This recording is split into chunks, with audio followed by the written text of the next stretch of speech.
வணக்கம். என் பெயர் பிரணவி. நான் 4ஆம் வகுப்பு படிக்கிறேன்.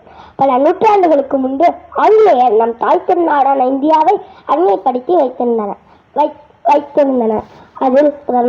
அதில் காந்தி, நேரு போன்ற பல இந்திய போராட்ட வீரர்கள் போராடினார்கள். அதிலும் முதலாக நம் தமிழ்நாட்டைச் சேர்ந்த ஒரு பெண் போராளி போராடினார்கள். அவர் பெயர்தான் வேலு நாச்சியார்.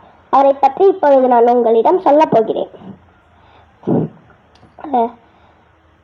1770ஆம் ஆண்டு செல்லமுத்து செல்வதின் செல்ல ஒரே மகளாக பிறந்தார் வேலு நாச்சியார். அவரது இளம் வயதிலேயே ஈட்டி எறிதல், வாழ்வீச்சு, சிலம்பம், குதிரை ஏற்றம், யானை ஏற்றம் போன்ற பல கலைகளை சொல்லிக் கொடுத்தார் செல்லமுத்து செல்வதி. அது மட்டுமல்ல, தமிழ், ஆங்கிலம், உருது போன்ற பல மொழிகளையும் கற்றுக் கொடுத்தார் செல்லமுத்து செல்வதி. சில நாட்களிலேயே முத்தோடுகளை திருமணம் செய்து கொண்டு சிவகங்கை சீமைக்கு ராணியானார் வேலு நாச்சியார்.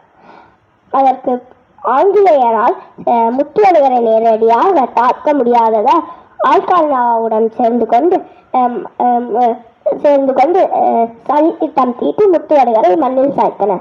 அது மட்டுமல்ல, சிவகங்கை சீமையை தன் கைப்பற்றினர். படுகோபமடைந்த வேலு நாச்சியார் ஒரு சபதம் எடுத்தார். என்ன சபதம் என்றால், எப்போது நான் இந்த ஆங்கிலேயரையும் ஆழ்காரனாவையும் தோற்கடிக்கிறேனோ அப்போது நான் சிவகங்கை சீமையில் காலடி எடுத்து வைப்பேன் என்று. 8 ஆண்டுகளுக்கு பின்பு மைசூர் சுல்தானான ஹைதரனின் படையுடனும் மருது சகோதரர்களின் துணையுடனும் குயிலி போன்ற பெண் போராளிகளின் தியாகத்துடனும் வேலு நாச்சியார் வெற்றி அடைந்தார்.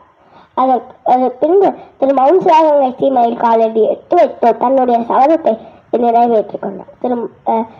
திரு மவுண்ட் சிவகங்கை சீமைக்கு ராணியாகி நல்லாட்சி புரிந்தார். இன்றைய பெண்கள் வேலு நாச்சியாரிடமிருந்து தைரியம், வீரம், விடாமுயற்சி, பொறுமை போன்ற சில பண்புகளை கற்றுக்கொள்ள வேண்டும். அனைவருக்கும் நன்றி.